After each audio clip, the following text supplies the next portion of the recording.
세계적인 복음 전도자였던 복음 전도자이죠. 지금도 돌아가진 않으셨지만 지금은 이제 일선에서 은퇴하셨지만 그 빌리 그레함 목사님에게 한 기자가 어느 날 이런 질문을 던졌습니다. 목사님은 미래에 대해서 관심을 가지고 미래에 관한 설교를 굉장히 많이 하시는데 자신의 미래에 대해서는 혹시 아시는 게 있습니까? 이렇게 질문을 던졌다고 합니다. 그랬더니 주저없이 빌리 그레함 목사님이 이렇게 대답했다고 합니다. 나는 솔직히 나의 미래가 어떻게 될지 아는 게 하나도 없습니다. 그러나 분명한 것은 누가 나의 미래를 붙들고 있다는 것은 내가 알고 있다는 것입니다. 그분은 바로 나의 하나님이십니다. 이렇게 대답을 했다고 합니다. 여러분, 아브라함이 하나님의 명령을 따라서 우리가 본문의 배경을 잘 알죠. 아들 이삭을 데리고 모리아 산으로 올라갈 때에 솔직히 그는 그 자기 하나밖에 없는 독자 이삭의 아들의 장래가 어떻게 될지 아브라함은 알 수 없었습니다. 그러나 오늘 본문이나 전체적인 문맥을 속에서 특별히 그 8절의 말씀에 보면은 여러분 이런 말이 있습니다. 아들아, 번제할 어린 양은 하나님이 자기를 위하여 친히 준비하신다. 산에 오르면서 이삭이 둘이 이제 종과 같이 있다고 종은 산 밑에 두고 둘이 오르는데 번제는 뭐예요? 재물을 각을 떠가지고 완전히 불로 태워서 모든 것을 재로 만들어서 하나님 앞에 올리는 제사인데 재물이 없는 겁니다. 그전에는 양을 데리고 했는데 양이 없는 겁니다. 그러니까 이삭이 이렇게 묻습니다. 아버지, 번제로 드릴 재물은 어디에 있습니까? 그러니까 8절에 보면 이렇게 말합니다. 아들아, 번제할 어린 양은 하나님이 자기를 위해 준비하신다. 그러니까 아브라함도 어떻게 준비하실지 하나님이 어떻게 하실지는 알 수 없었지만 아들 이삭을 바치러 가면서도 무슨 믿음이 있었는가? 하나님의 모든 것이 하나님의 선하게 하나님의 가장 아름다운 것으로 좋은 것으로 주실 것이라 내 미래가 하나님 손에 있다는 그 믿음은 빌리 그레함 목사님과 같이 아브라함도 가지고 있었다는 것을 우리는 충분히 짐작해 볼 수 있습니다. 본문 14절에 보면은 그래서 아브라함이 이삭을 재물을 못 찾으니까 이삭을 이렇게 장작 위에다가 올려놓고 이제 이삭을 먹고 재물을 바치려고 아들을 단 위에 올려놓는 순간 즉 아브라함이 아들조차도 하나님 앞에 바치려고 하는 하나님을 믿고 신뢰하는 믿음으로 그 행위를 하려고 할 때에 순종하려고 할 때에 그것을 보시고 하나님은 미리 준비해 두었던 숫양 한 마리를 이삭을 대신하여 번제로 드리게 하는 사건이 오늘 본문에 기록되어 있습니다. 본문 14절에 보면 이 사건 이후에 아브라함은 그 땅 이름을 뭐라고 불렀냐면 여호와 이레라고 불렀습니다. 우리 한번 따라하면 좋겠습니다. 여호와 이레. 여러분 무슨 뜻입니까? 하나님이 준비하셨다 이런 뜻으로 알고 있습니다. 이건 좀 의역입니다. 우리가 본문의 의미를 그냥 직역을 한다면 이런 의미입니다. 여호와 이레라는 뜻은 하나님이 보신다 이런 의미입니다. 그러니까 이런 거죠. 아브라함은 이삭을 데려가면서 하나님이 어떻게 하실지 미래를 알지 못했지만 하나님은 보고 계셨다는 거죠. 그러니까 하나님 모든 것을 보고 계셨기에 거기에 수장이 있는 것도 보고 계셨기에 하나님은 여호와 이레로 준비하실 수 있었다는 겁니다. 그래서 여호와 이레를 하나님은 준비하신다. 원래 직역을 하면은 하나님이 보신다 이런 뜻입니다. 하나님이 먼저 보셨기 때문에 준비할 수 있었다는 것이죠. 여러분, 오늘 우리는 아브라함이 자기 아들 이삭을 번제로 드리려 했던 이 사건을 통해서 하나님이 이 세상과 이 세상을 살고 있는 모든 인류를 위해서 그 인류 안에 포함되어 있는 나를 위해서 무엇을 준비하셨는가를 오늘 이 아침에 우리가 잘 알고 있는 이 본문을 통해서 우리가 배움을 갖고자 합니다. 여호와 이레 하나님은 그분은 무엇을 우리를 위해 이 인류를 위해 나를 위해 준비하셨습니까? 오늘 본문을 통해서 우리가 알 수 있는 것은 첫 번째 하나님은 하나님의 어린 양이신 예수 그리스도를 준비하셨음을 우리에게 말씀하고 있다는 것입니다. 자 보세요.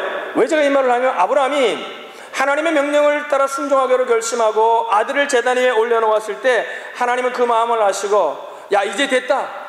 네가 그 귀한 네 아들조차도 내가 말할 때에 내 앞에 드릴 수 있는 순종할 수 있는 믿음임을 내가 보았다. 이제 됐다. 하나님이 이렇게 말씀하셨습니다. 아브라함이 시험에 패스한 거죠. 그리고 13절에 보면 아브라함이 눈을 들어 살펴본즉 한 수대양이 뒤에 있는데 뿔이 수풀에 걸렸는지라 아브라함이 가서 그 수대양을 가져다가 아들을 대신하여 번제로 드렸다. 이렇게 말씀하고 있습니다. 아브라함은 하나님이 준비된 어린 양을 드림으로써 아들의 생명을 다시 얻을 수가 있었죠. 사랑하는 여러분, 바로 이 사건이 장차 역사 속에 일어날 위대한 한 사건에 대한 그림자에 불과하다는 사실을 우리는 잊지 말아야 합니다. 이삭을 드렸던 산이 무슨 산입니까? 따라합시다. 모리아산. 여러분, 성교순례 가면은 꼭 방문하는 필수 코스입니다. 저도 성교순례를 갔을 때 방문했었습니다. 근데 우리가 산이라 그러니까 굉장히 큰 높은 산을 생각하는데, 이스라엘은 이렇게 산이 별로 없는 나라이니까 특히 예루살렘 근처에는 산이 별로 없습니다. 그러니까 왜? 이게 좀 평평한데 이게 좀 동산 같은 것들이 있습니다. 그게 동산이에요. 우리로 말하면 뒷집에 집 뒤에 있는 동산 같은 크기의 산입니다. 그들은 그걸 산이라고 부릅니다. 산이라고 부릅니다. 그 모리아산, 옛날 예루살렘 성전이 있었던 곳이기도 하고요. 지금은 오마르라는 이슬람 사원이 아주 건재하게 자리 잡고 있습니다. 근데 이 산 위에 딱 이렇게 올라가면요, 바로 눈앞에 그냥 망원경 없이 눈이 나쁜 사람도 그냥 앞에 보이는 것처럼 보이는 또 산이 하나 있습니다. 그 산이 바로 우리가 잘 아는 골고다 갈보리 산이라는 산입니다. 하나님은 오늘 이 모리아 산에서 이 양을 준비하시는, 수양을 준비하시는, 어린 수양을 준비하시는 모습을 통해 무엇을 우리에게 말씀하고 있냐면은 그 앞산에서, 그 골고다에서, 그 갈보리에서 희생당하실 하나님의 어린 양 예수 그리스도를 말씀하고 있다는 것입니다. 요한복음은 이렇게 말하죠. 3장 16절 우리가 잘 알죠. 하나님이 세상을 이처럼 사랑하사 독생자를 주셨으니. 독생자를 주셨으니. 여러분, 인류에게 준 가장 귀한 선물이 무엇입니까? 우리 인생에 준 가장 귀한 선물이 무엇입니까? 바로 예수 그리스도입니다. 할렐루야. 그 예수를 통해 우리가 제사함 받았고요, 영생을 얻었고요, 새로운 삶을 허락해 주셨고요, 우리가 이 교회의 공동체가 되었고 하나님의 백성이 되었습니다. 그래서 예수님을 먼저 증거하기 위해서, 예수님을 먼저 증거하기 위해서 온 침례 요한은 이렇게 말하죠. 요한복음 1장 29절에 보라, 세상 죄를 지고 가는 하나님의 어린 양이로다. 보라, 세상 죄를 지고 가는 하나님의 어린 양이로다. 할렐루야. 그러니까 그 어린 양을 얘기하는 거죠. 그러니까 아브라함과 이삭을 위해서 하나님께서는, 아브라함은 알지 못했지만, 이삭은 알지 못했지만 하나님은 그 수장 어린 양을 준비하셨듯이, 그래서 때가 돼서 그 어린 양을 보게 하시고 그 양을 이삭을 대신하여 번제로 드리게 하셨던 그 하나님께서는 마찬가지로 인류의 역사를 위해서 하나님의 아들이신 어린 양이신 예수 그리스도를 준비하시고 우리를 위해 죽게 하시고 우리를 위해 십자가에 고통당하게 하시고 3일 만에 부활하게 하셨다는 것입니다. 할렐루야. 오늘 이 본문을 통해 하나님의 어린 양 예수 그리스도를 준비하신 여호와 이레의 하나님을 우리가 찬양하실 수 있는 이 아침이 되기를 주님의 이름으로 축복합니다. 여러분, 예수만 있으면 되는 거예요. 예수 믿는 사람은. 근데 여러분, 사실 생각해 보세요. 왜 예수 외에 더 많은 것들이 필요하다고 생각합니까? 사실은 예수보다 더 다른 것들이 우리 삶에 중요하기 때문입니다. 정말 믿음의 사람들을 보면요, 정말 믿음의 사람들, 죽으면서도 주님을 찬양했던 사람들, 우리 믿음의 선진들의 삶을 보면 무엇을 깨닫냐면 그들은 예수 하나로 만족할 수 있는 삶을 살았어요. 그래서 고통이 와도 그 고통 속에서 예수님을 바라보면서 이겼고 예수님을 바라보면서 승리했다는 것입니다. 축복이 주어져도 예수 그리스도를 의지하면서 예수 그리스도를 바라보면서 그 축복에 빠지지 않고 그 축복에 묻혀 살지 않고 그리스도를 따라 살 수 있는 삶을 살았다는 것입니다. 그래서 우리 인생의 이 인류에 주신 가장 귀한 축복, 가장 위대한 유산은 무엇이냐면 예수 그리스도라는 사실을 다시 한번 이 아침에 고백하시는 저와 여러분 되시기를 주님의 이름으로 축원합니다. 여호와 이레 하나님, 모든 것을 준비하신 하나님이 주신 가장 큰 준비하신 선물은 예수 그리스도라는 거죠. 둘째, 우리 본문을 통해서 우리는 무엇을 깨달아야 됩니까? 18절의 말씀을 보시겠습니다. 우리 18절의 말씀을 같이 한번 읽겠습니다. 18절 읽습니다. 시작. 또 내 씨로 말미암아 천하 만민이 복을 얻으리니 이는 네가 나의 이 말을 준행하였음이니라 하셨다 하니라. 또 네 씨로 말미암아 천하 만민이 복을 얻으리니. 그러니까 여러분, 하나님이 아브라함의 생장을 이렇게 연구해 보면 아브라함을 축복하실 때 그 아브라함에게만 관심이 계셨던 것이 아니라 그 아브라함을 통하여 하나님이 축복하고자 하셨던 건 뭐냐면 온 인류 천하 만민이라는 거예요.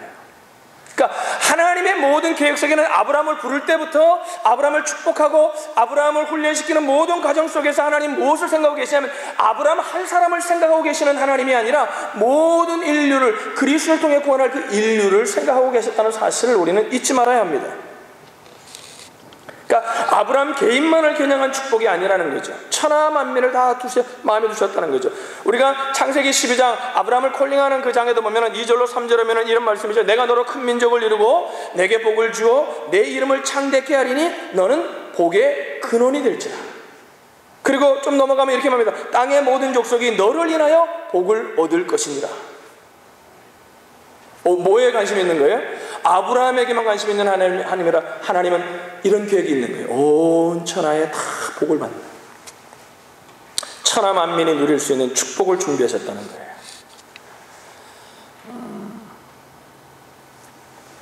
그걸 보세요. 자, 그러면 이 시각으로 보십시다. 아, 하나님이 그랬구나. 아브라함을 불러서 이 모든 일을 축복하기를 원하셨구나.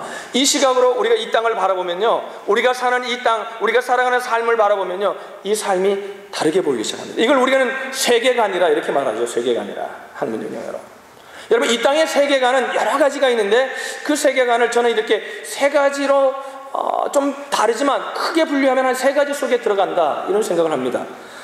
이 땅의 세계관을 크게 세 가지로 나누면 첫 번째 세계관은 뭐냐면 이 세상을 사람들만의 세상으로 보는 거예요. 그러니까 하나님 없습니다. 사람들만이 있는 세상으로 보는 거예요. 그래서 뭐예요? 우연히 열심히 살다 보면 이렇게 되고, 어떻게 하다 보면 우리가 만나고, 어떻게 하다 보니 만나서 결혼도 하고, 어떻게 하다 보니까 뭐 이렇게 하다고 뭐 너 또 열심히 하다 보니까 이거 되고, 이게 뭐 인본주의적인 세계관이에요. 예수를 믿으면서도 이렇게 생각합니다. 어떻게 하다 이렇게 믿으면 열심히 하다 보면 뭐 이렇게 되고 이렇게 생각. 이건 뭐예요? 예수를 믿으면서도 인본주의적인 세계관에 사로잡혀 있는 거예요.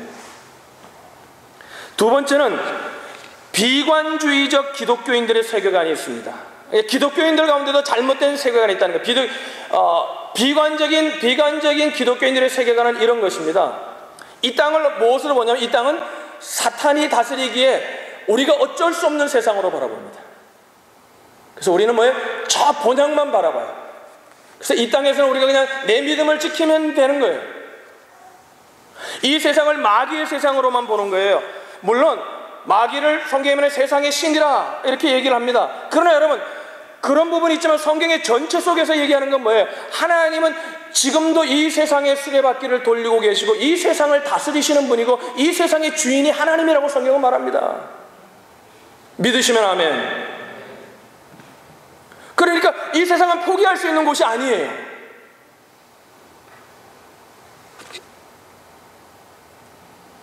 세 번째 세계관은 복음주의적인 기독교에서 바라보는 세계관입니다. 이 세상이 하나님의 세상이라고 믿는 거예요. 여전히 타락하고 여전히 고통이 있고 여전히 죄가 관영하고 여전히 전쟁이 끊이지 않고 여전히 갈등이 끊이지 않음에도 불구하고 이 세상의 주인이 하나님이라고 믿는 겁니다. 그리고 이 세상은 여전히 하나님의 손안에서 굴러갈 것이라고 믿는 거예요. 그래서 이 세상에서 우리가 해야 될 일들이 있다고 믿는 거예요. 여러분, 이 세계관을 갖는 게 저는 굉장히 중요하다고 생각합니다. 믿는 사람으로서 너무나 중요하다고 생각합니다.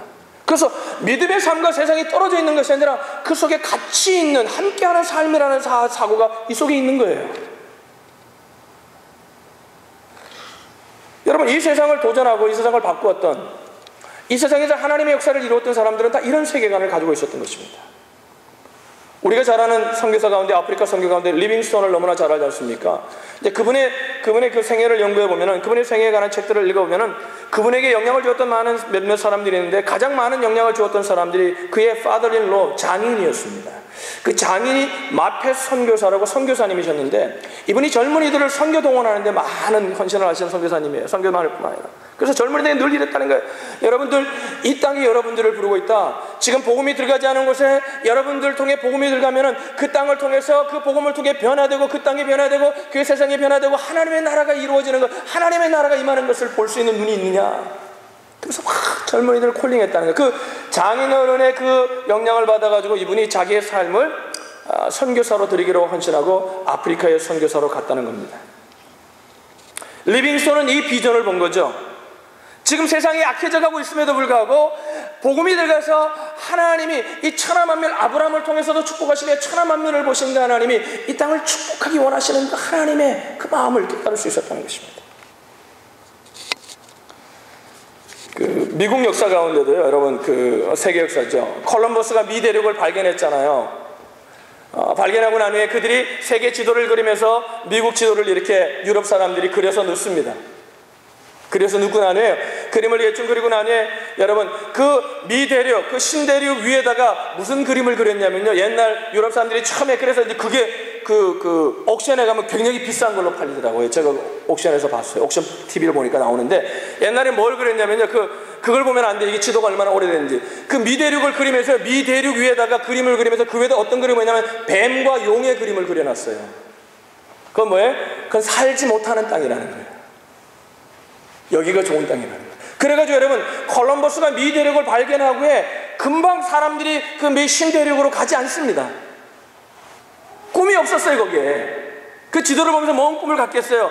사람이 못 사, 막 늪지대만 막 그려놓고요, 못 사는 땅 그려놓은 거예요. 그 야만인들이 살고 그러니까. 그래서 가지 않았다고 합니다. 그런데 여러분, 얼마 지나고 난 후에 존 프랭클이라는 영국의 탐험가가 그 땅을 탐험하고 난 후에 지도를 다시 만들었습니다. 그 윤곽은 비슷했는데요, 그 안에 늪지대가 많이 없어지고요, 그리고요 용과 뱀을 그렸던 그림이 없어지고요, 무엇이 그려졌냐면요, 그 위에다가 글자를 세워놨다. 뭐라고 썼냐면요, 꿈의 땅, 드림랜드. 그리고 난 후에 얼마 있지 않아서 청교도들, 퓨리탄들이 신앙의 자유를 찾아서 메인플라워를 타고 그 미 대륙으로 가서 지금 이 미국이라는 땅이 축복의 땅이 된 겁니다. 할렐루야, 할렐루야. 여러분, 꿈을 가지고 바라보시기를, 이 땅을 바라보시기를 주님의 이름으로 축복합니다. 내 인생을 그렇게 하나님이 쓰실 것으로 비전을, 이게 비전이에요. 닥터 되는 게 비전이 아니라, 연구해가지고 무슨 큰 업적을 매기는 게 비전이 아니라 뭐예요? 그 일을 통해서 하나님의 나라가 이루어지는 것을 보는 것, 이게 비전이에요. 이게 비전이에요. 밤모섬에서 사도 요한이 마지막 때에 일어날 일들을 보면서 그가 이 세상의 역사가 끝나는 마지막 순간을 요한계시록은 이렇게 묘사합니다. 이렇게 말해요. 내가 보니 각 나라와 족속과 백성과 방언에서 아무라도 능히 셀 수 없는 큰 무리가, 각 나라와 백성과 모든 족속이 셀 수 없는 큰 무리가 흰옷을 입고 손에 종려가지를 들고 보좌 앞에 어린 양 앞에 서서 큰 소리로 외쳐가로되 기원하심이 보좌에 앉으신 우리 하나님과 어린 양에게 있도다. 뭘 본 거예요? 밤모섬에서 사도 요한이 마지막 때 일어날 일을 보는데 셀 수 없는 많은 열방의 많은 족속들이 종려나무 가지를 들고 하나님의 어린 양이신 예수 그리스도를 찬양하고 예배하는 게 보이는 거예요. 여러분, 이게 기독교인들이 갖는 세계관이에요. 할렐루야. 그 세계관 속에 내 인생관도 그게 있는 거예요. 서바이벌 모드로 사는 게 아니라 이 엄청난 하나님의 능력을 보실 수 있는 여러분 되시기를 주님의 이름으로 축복합니다. 성경은 이런 미래를 준비하셨다는 거예요. 세 번째, 17절을 읽어봅니다. 17절. 세 번째 요지는 이겁니다. 17절 한번 읽어보죠. 같이 한번 읽습니다. 시작. 내가 내게 큰 복을 주고 내 씨로 크게 성하여 하늘의 별과 같고 바닷가의 모래와 같게 하리니 내 씨가 그 대적의 문을 얻으리라. 17절 보면은 내 씨, 너의 씨에 관한 얘기를 합니다. 영어 성경에는 descendant라는 단어를 썼죠. 근데 복수를 썼어요. 그러니까 영어가 번역을 참 잘한 거예요. 디테일하게. 원문에도 보면은 복수예요. 그래서 그 내 씨가 예수 그리스도라고 얘기하는데 여러분 아니에요. 복수예요. 복수. 그 본문에서 말하는 내 씨는 그런 의미가 아니에요. 많은 분들이 그렇게 해석하겠습니다. 이건 단순히 메시아를 가리키는 게 아니고요, 아브라함의 후손들만을 가리키는 것도 아니고, 이거는 복수 공동체예요. descendant, 복수 공동체. 저는 이게 이렇다고 믿습니다. 지금 우리는 그 복수 공동체를 하나님이 아브라함에게 얘기할 때는 아브라함은 이해하지 못하겠지만 우리는 지금 이해할 수 있습니다. 저는 이것이 신앙의 공동체인 결국 신약에 나타날 예수 그리스도를 통해 구원받은 자들이 모여있는 교회, 이 영적인 이스라엘이 될 교회를 가리키는 것이라고 저는 믿어 의심치 않습니다. 하나님은 아브라함의 후손들 가운데 일어날 그 아브라함의 후손들 가운데 예수 그리스도가 오시고 그 예수 그리스도를 통해서 구원받은 자들이 세울 그 교회, 이 땅에 세워질 신앙의 공동체인 그 교회 공동체들을 보았다는 것입니다. 여러분, 하늘의 별처럼 바닷가의 모래알처럼 수많은 사람들을 통해서 축복을 나누어 두게 될 공동체, 그것이 바로 교회라는 것입니다. 교회. 할렐루야. 교회라는 겁니다. 우리는 이 교회의 머리가 누구인지 기억해야 합니다. 우리는 머리가 누구라고 고백합니까? 따라합시다. 예수님. 예수님. 여러분, 교회의 가장 중요한 위대한 자산은 뭐예요? 예수님이에요. 우리가 짓는 지금 교회가 아닙니다. 그냥 교회는 우리가 필요해서 짓는 거예요. 그리스도의 복음을 전하는 톡으로 도구예요.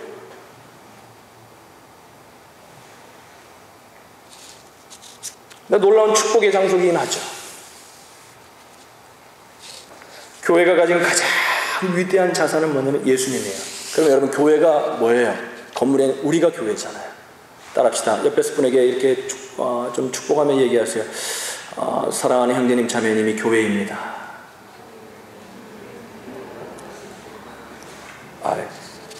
제 목소리가 너무 굵어서 그런지 얼굴들이 다 심각하게 웃으면서 여러분, 나비처럼 날아서 벌처럼 쏴야 돼. 웃으면서 탁 쏴야 돼. 복음을 전해야 돼. 자, 이렇게 형제님 자매님이 교회입니다. 자, 그러면 우리의 가장 위대한 자산은 뭐예요? 예수 그리스도예요. 할렐루야.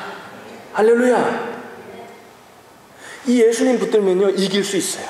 이 예수님 붙들면 축복 앞에서도 타락하지 않을 수 있어요. 근데 사람들이 이걸 잊어버리는 거예요. 이 십자가를 잊어버리는 거예요.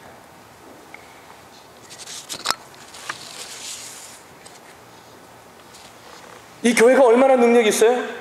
베드로의 신앙 고백을 들으신 예수님께서 이렇게 말합니다. 너는 베드로라, 내가 이 반석 위에 내 교회를 세우리니 음부의 권세가 이기지 못하리라. 음부의 권세가 이기지 못할 정도로 이 교회는 대단한 것이라는 거예요. 근데 그 대단한 능력이 어디에 있냐면은 이 땅의 어떤 건물이나 이 땅의 능력이나 사람의 숫자에 있지 않고 예수 그리스도에게 있다는 거예요.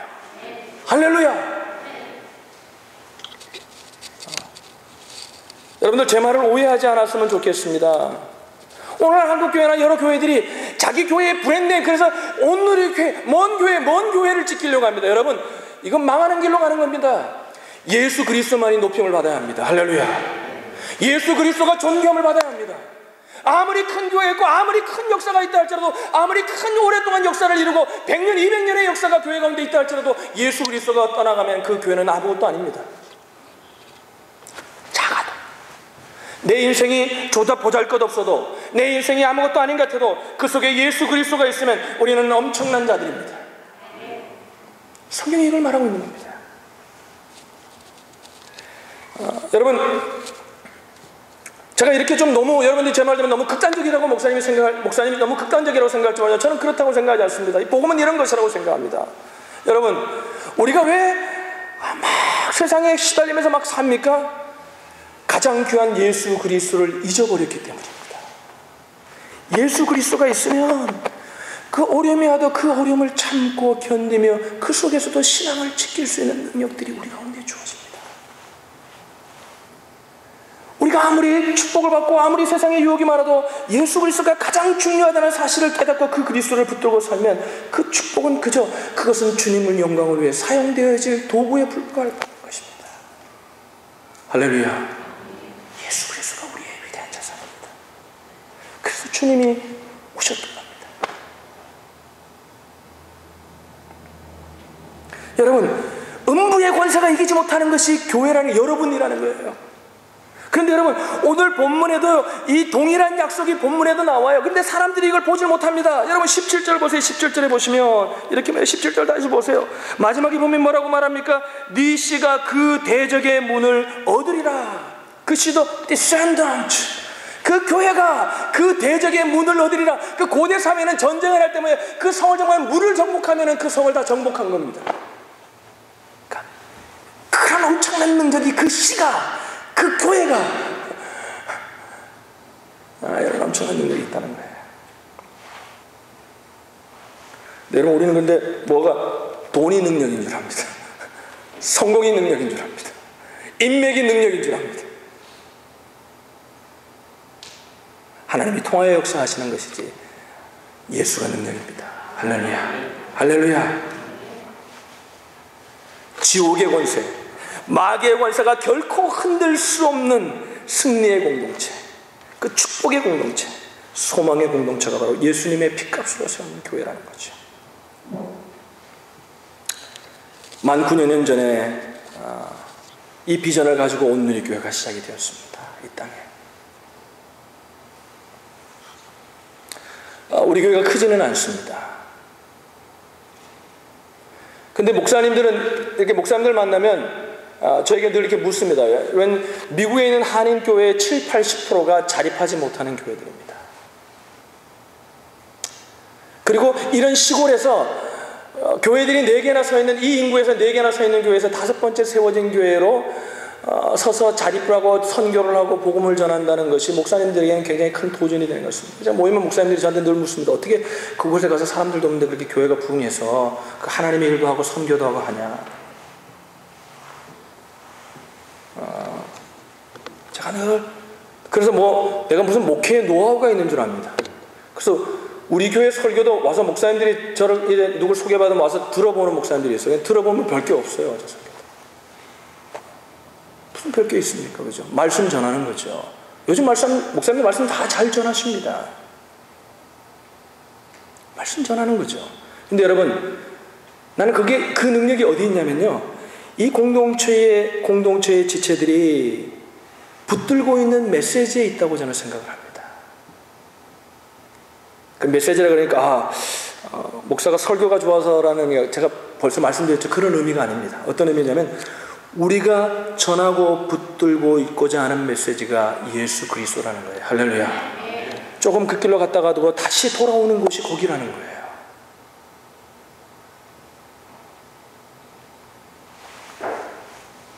하나님이 우리가 연약하고 우리가 작지만 왜 하나님이 우리를 사용해 주십니까?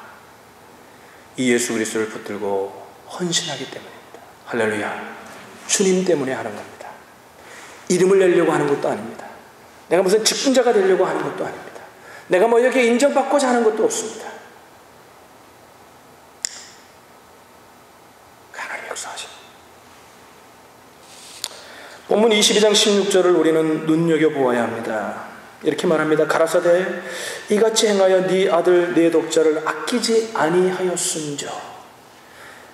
이같이 행하여 네 아들 네 독자도 아끼지 아니하였음저. 그러니까 나의 명령을 순종하기 위해서 독자까지 아끼지 않고 희생하는 그 믿음을 보시고 하나님이 오케이, 예스, 축복을 하시는 거죠. 그래서 천하 만민을 구원할 도구로 사용하시겠다는 것입니다.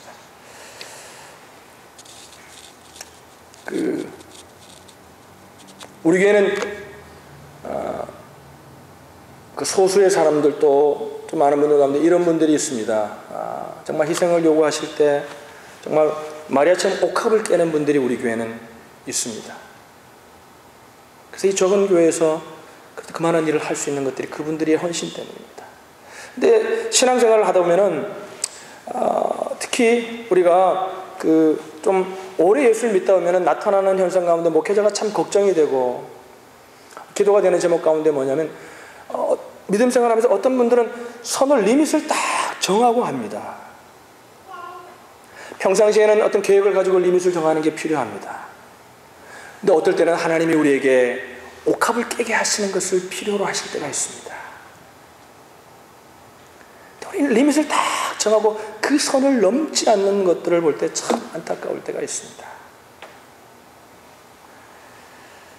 희생이 필요하다는 거죠. 미국 워러게이트 사건의 주인공이었던 닉슨 대통령이 영국 처칠경의 그 수상의 아들이 미국을 방문했을 때에 같이 만나서 백악관에서 청와대랍니다. 백악관에서 만나서 얘기하는 시간이 있었습니다. 그때 닉슨이 이런 얘기를 합니다. 나는 당신의 아버지를 너무 존경합니다. 특별히 그 뛰어난 연설 앞에 항상 감탄을 하고 있습니다. 당신은 아들로서 아버지의 어떤 점이 존경스럽습니까? 그랬더니 그 아들이 이렇게 얘기했다고 합니다. 저는 고통스럽게 인내하면서 무엇인가를 추구하는 아버지의 모습을 제일 존경합니다.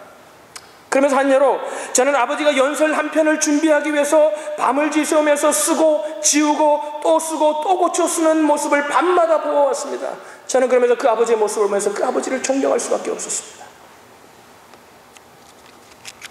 그러니까 사람의 마음을 움직였던 그 처칠경도 그 감동적인 연설도요, 그냥 이루어진 것이 아니라 뭐야, 밤을 지새우며 지우고 또 고쳐 쓴 희생의 대가가 지불되었다는 것이죠. 여러분, 예수 그리스도가 오셔서 우리를 위해 죽으셨습니다. 우리가 그 예수 그리스도를 통해 복음을 받았고 우리가 주님의 자녀가 되었습니다. 이 놀라운 은혜를 누리고 있습니다. 할렐루야. 그 복음이 우리 속에 있습니다. 그러나 그 복음이 우리 속에 있다고 나타나는 것이 아니라 그 복음이 우리의 희생을 통해서 역사할 수밖에 없다는 것입니다.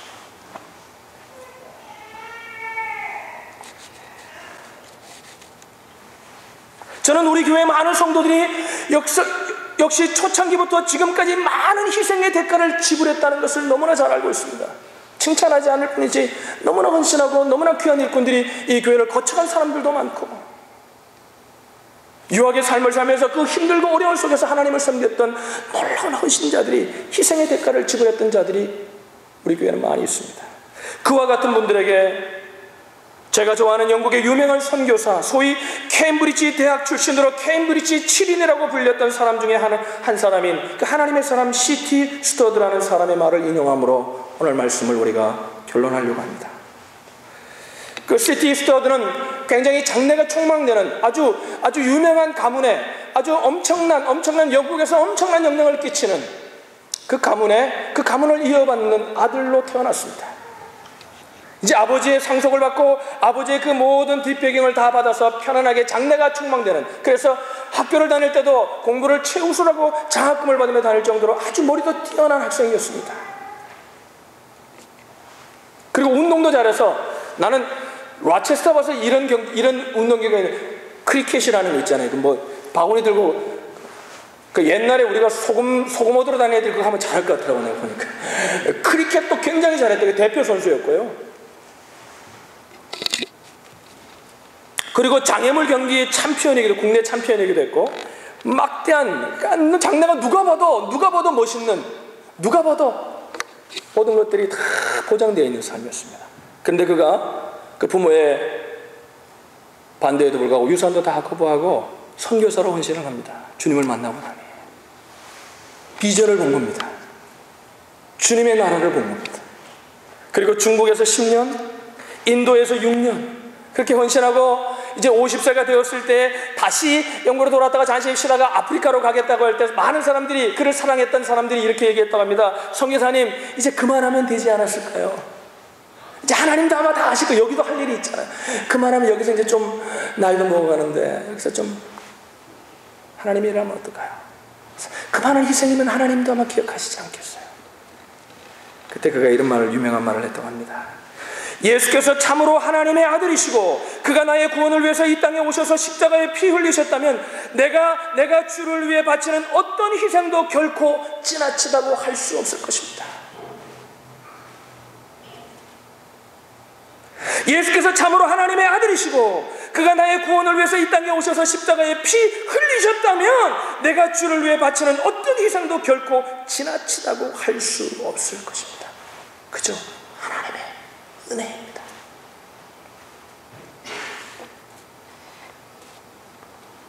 사랑하는 온누리 지체 여러분, 우리가 고난주간을 맞이합니다. 여러분, 주님을 깊이 묵상하시기를 주님의 이름으로 축복합니다. 그래서 여러분의 마음의 리밋을 무너뜨리실 수 있는 그런 한 주간이 되시길 바랍니다. 여러분, 이 땅은 살만한 땅입니다. 이 땅을 하나님은 축복하시길 바랍니다. 우리를 통하여, 내 희생을 통하여.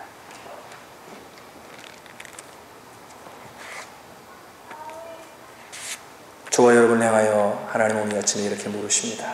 사랑하는 아들아, 사랑하는 딸아, 또 한 번 희생할 준비가 되어 있냐? 나처럼 살지 않으려. 오늘 이 음성을 들을 수 있기를 주님의 이름으로 축복합니다. 기도하겠습니다.